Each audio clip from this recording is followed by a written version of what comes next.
दोस्तों जियो financial service की बात करें तो यहाँ पे बड़ी अपडेट निकल के आ रही है। जियो फाइनेंशियल सर्विस ने क्वार्टर 4 की तैयारी कर ली है और इसकी जानकारी एक्सचेंज को दी है। कैसा रिजल्ट रह सकता है उसको समझने की कोशिश करेंगे इस वीडियो के माध्यम से। और क्या इस समय जियो फाइनेंशियल सर्विस में इन्वेस्टमेंट करना चाहिए। वैसे तो कंपनी लगातार अपने बिजनेस को बढ़ाने के लिए इन्वेस्टमेंट शुरू कर चुकी है, चाहे जियो पेमेंट बिजनेस हो या फिर कंपनी का लीजिंग का बिजनेस हो। आने वाले समय कंपनी कुछ बड़ा करने की तैयारी शुरू कर चुकी है। इसके बीच में बाजार को लेकर चौंकाने वाली खबर निकल कर आई है यूएस से। क्या है अपडेट उसको समझेंगे और बाजार में आगे की क्या रणनीति बन सकती है और क्या इस समय इन्वेस्टमेंट का ये सही मौका है या फिर बाजार से इस समय एक बार दूर हो जाए। इन सारी बातों को जानेंगे इस वीडियो के माध्यम से।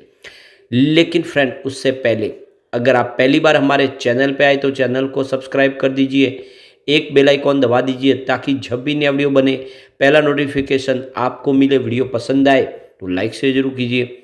चलो फ्रेंड्स वीडियो स्टार्ट करते हैं। मैं हूँ आपका दोस्त SB दवे और हमारे अपने चैनल ऑनलाइन कमाई में आपका बहुत बहुत स्वागत है। तो सबसे पहले बाजार की बात कर ले तो BSE सेंसेक्स गुरुवार के दिन 73,635 के स्तर पे क्लोजिंग दिए, जहां पे 639 पॉइंट की तेजी थी, यानी 0.88% की तेजी बाजार में। लेकिन इंट्राडे में 74,190 का स्तर भी देखा हमने, यानी लगभग 1200 साढ़े 1200 पॉइंट की भारी भरकम तेजी थी। और बाजार क्लोज होने के समय आधे घंटे में ऊपर के लेवल से जो क्लोजिंग है वो आधी कीमत में हुई है, यानी 1200 से पॉइंट की तेजी के बाद जो क्लोजिंग है वो 650 के आसपास हुई है। कुछ दबाव देखने को मिला है, लेकिन इसके बीच में जो चौंकाने वाली खबर निकल कर आ रही है यूएस से, वो बाजार में और गिरावट ला सकती है। पिछले दिनों यूएस में से जो खबरें निकल के आ रही थी कि फेडरल रिजर्व है जो आने वाले समय 3 बार में रेट कटौती कर सकते हैं, लेकिन अब अमेरिकी फेडरल रिजर्व के चेयरमैन जेरोम पॉवेल ने कहा है कि अमेरिका का केंद्रीय बैंक ब्याज दरों में कटौती को लेकर किसी तरह की जल्दबाजी में नहीं है। ये उनका लेटेस्ट बयान निकल कर आया है शुक्रवार के दिन। वह तब तक इंतजार कर सकते हैं जब तक अमेरिका में महंगाई के आंकड़े उसकी उम्मीदों के अनुरूप नहीं आ जाते। यानी अब लग रहा है कि जो कहा गया था कि 3 बार रेट कटौती होगी उसमें अभी इंतजार करना पड़ सकता है, क्योंकि उन्होंने कहा है कि अभी हमें इसमें कोई जल्दबाजी नहीं करनी है। जब तक महंगाई कंट्रोल में नहीं आएगी हम यहाँ पे रेट कट नहीं करेंगे, ऐसा ये बयान निकल कर आया ताज़ा। तो एक्सपर्ट का मानना है कि जेरोम के इस बयान के कई मतलब निकलते हैं। पहला ये कि इसने एक बार फिर से फेडरल रिजर्व के ब्याज दरों में कटौती की संभावनाओं को संशय में डाल दिया है। दूसरा ये कि जब हाल में जेरोम पॉल ने कहा था कि जून में ब्याज दर घट सकती है तो दुनिया भर के शेयर बाजार में जो है रौनक लौट के आई थी।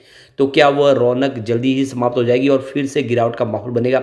हालांकि जेरोम पॉल ने इस बयान में एक राहत की बात यह भी कही है कि अमेरिका में महंगाई के ताज़ा आंकड़े उनकी उम्मीद के अनुरूप है। ऐसे में देखना होगा कि क्या सोमवार को बाजार में इसका निगेटिव असर देखने को मिल सकता है, क्योंकि पहले जो बयान आया था उसके बयान के बाद बाजार में तेजी लौटी थी। अब कहा है कि फिलहाल वेट करेंगे हम रेट कटौती करने को, और इसने एक थोड़ा सा माहौल बिगाड़ा है।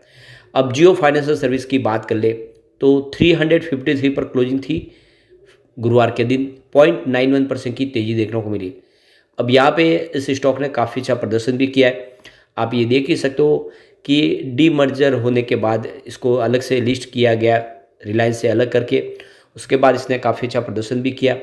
पिछले 6 महीनों में देखें तो इसने 53% का शानदार रिटर्न दिया है। 206 के आसपास स्टॉक था 23 अक्टूबर 2023 को।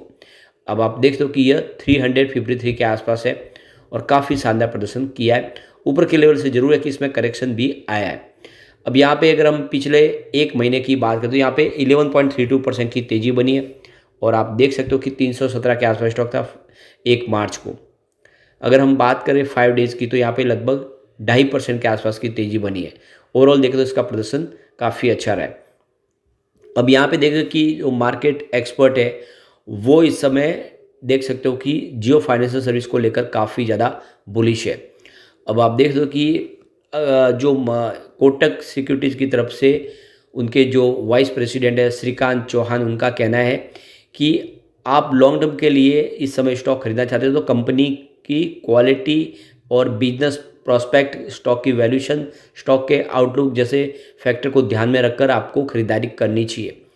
तो उनके हिसाब से रिलायंस ग्रुप की NBFC जियो फाइनेंशियल सर्विस में निवेश का ये सही मौका है और यह शेयर 350 के आसपास खरीदारी की जा सकती है।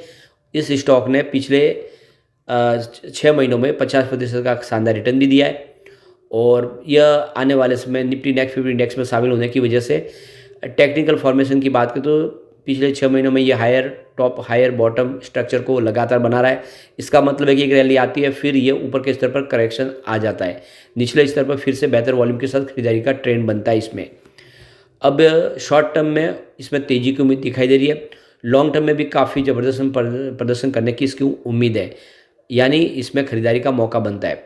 तो ऑल टाइम हाई थी इसकी 375 की, जो 12 मार्च 2024 को इसने बनाई। 52 वीक का लो जो है वो 23 अक्टूबर 2023 को इसने बनाया। तो अब देख सकते हो कि निचले लेवल से एक अच्छा खरीदारी का मौका बन रहा है। श्रीकांत चौहान का कहना है कि लॉन्ग टर्म के लिए इसको आपको खरीदारी करनी चाहिए। 440 से 450 के टारगेट देखने को मिल सकते हैं। तो जो वर्तमान प्राइस है उसके हिसाब से 30% का अप मूव यहाँ पे स्टॉक में देखने को मिल सकता है। तो श्रीकांत चौहान ने इसमें खरीदारी की सलाह दी है। अब यहाँ पे जो बड़ी अपडेट निकल के आ रही है, कंपनी ने Q4 की तैयारी कर ली है और इसी को लेकर एक्सचेंज को जानकारी दी गई कि उन्होंने इनसाइडर ट्रेडिंग के लिए ट्रेडिंग विंडो क्लोज करने का फैसला कर लिया है। 1 अप्रैल 2024 से इनसाइडर ट्रेडिंग विंडो क्लोज हो जाएगी और ये ट्रेडिंग विंडो तभी खुलेगी जब एक बार रिजल्ट डिक्लेयर हो जाएगा, उसके 48 घंटे के बाद इस ट्रेडिंग विंडो को खोला जाएगा।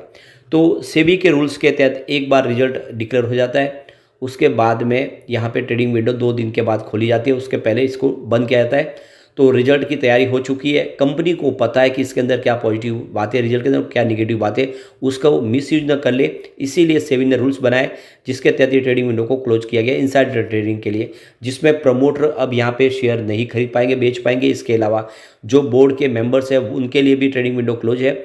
इसके अलावा जो कंपनी के एम्प्लॉयज होंगे वो भी अब ट्रेडिंग नहीं कर पाएंगे, उसके लिए ट्रेडिंग विंडो को क्लोज कर दिया गया है। तो अब आने वाले समय जैसे रिजल्ट डिक्लेयर होगा ये ट्रेडिंग विंडो खुल जाएगी, तो रिजल्ट की संभावना बनने लगी है और पिछले कुछ रिजल्ट देखें तो बेहतर प्रदर्शन की इस बार उम्मीद दिखाई दे रही है। वैसे अगर हम कंपनी के सेल्स की बात करें तो जून 2023 में इनका सेल्स 414 करोड़ के आसपास है, जो सितंबर बढ़ के 608 करोड़ तक पहुंचा। वैसे दिसंबर 2023 में फिर से 414 करोड़ के आसपास ही सेल्स रहा। कंपनी का खर्च बढ़ रहा है क्योंकि बिजनेस बढ़ाना शुरू किया है, तो 38 करोड़ का खर्च था जून 2023 में, जो सितंबर बढ़ के 66 करोड़ तक पहुंचा और दिसंबर आते ही 94 करोड़ तक पहुंच गया।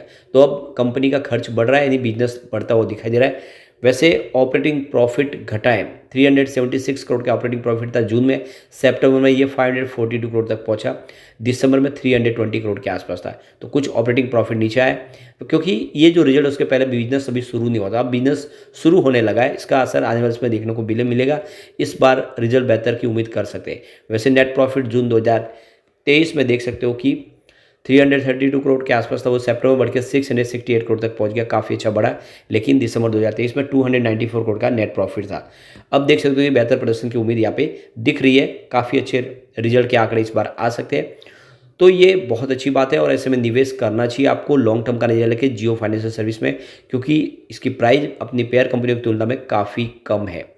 एक बड़ी अपडेट और है, अब सरकार ने जो बड़ा फैसला किया सेबी के रूल्स के तहत T+0 सेटलमेंट शुरू होने जा रहा है। चाइना के बाद ये दूसरा इंडिया होगा जहाँ पे T+0 सेटलमेंट होगा, यानी एक ही दिन में आपका जो भी आप खरीदेंगे शेयर बेचेंगे उसका सेटलमेंट हो जाएगा और आप उस रकम को इस्तेमाल कर पाएंगे दूसरे दिन फिर से।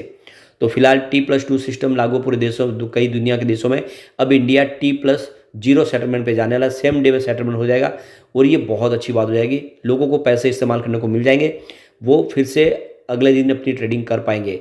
तो ये बड़ी बात है और जल्द ही इस सिस्टम को लागू किया जाएगा।